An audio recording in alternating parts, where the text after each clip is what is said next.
Hey friends, Jonathan Saenz here, president and attorney for Texas Values. I'm proud that for over 20 years I've been licensed in the state of Texas, primarily working on constitutional law and religious freedom cases at the state, local, and also at the U.S. Supreme Court. What you need to know about the Texas Ten Commandments law and the lawsuits that have been filed against it.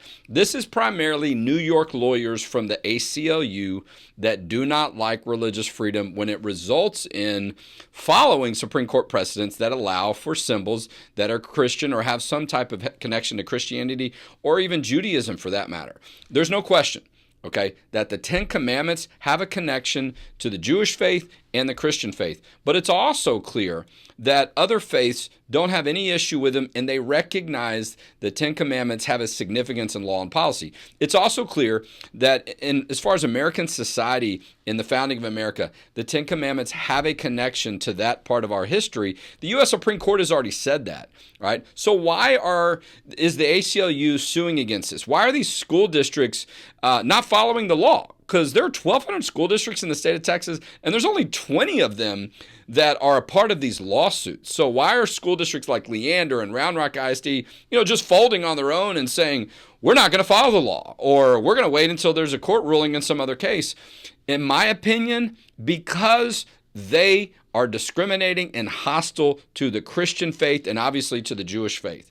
And overall, they don't respect religious freedom. And sometimes you have to make them. You would think a state law that was passed by, I think, probably bipartisan support as well, would be enough. You would think a letter from the Attorney General and First Liberty Institute and our organization would make it clear. This is the law. You're not a part of the lawsuit. But I find it interesting that you have these school districts in Texas that don't want to follow clearly established state law, okay, that says the Ten Commandments posters have to be up.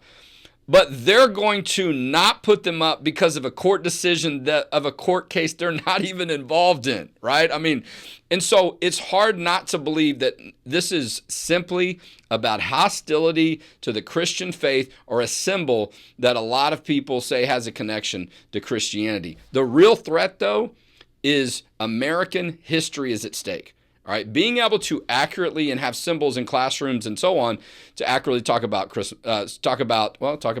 too. See, I'm getting caught up in this time of year, but talk about issues of Christianity that relate to our history. That's part of what's at stake. And I will tell you what, at Texas Values, we're leading the effort to set the record straight on the legal side, but also the public side, defend the Texas Ten Commandments law. If you go to the website, tencommandmentstexas.com, you can find out all the information of different things that are going on. We were in the courtroom in San Antonio when this issue started, when the first lawsuit was filed against the Texas Ten Commandments law. We're going to be in New Orleans when this issue goes up on the Court of Appeals. But it's going to be real interesting to see what happens as you've got 1,200 school districts, the overwhelming majority of them, they're required to follow the law. And look, the Attorney General, Ken Paxton, his office, they filed a lawsuit against Leander and Round Rock ISD and I believe Galveston ISD. If you don't follow the law, there are consequences, and it could end up those people having to pay some of these fines and these attorney's fees for clearly violating well-established law and then being made aware of it. So a lot more to be said about this,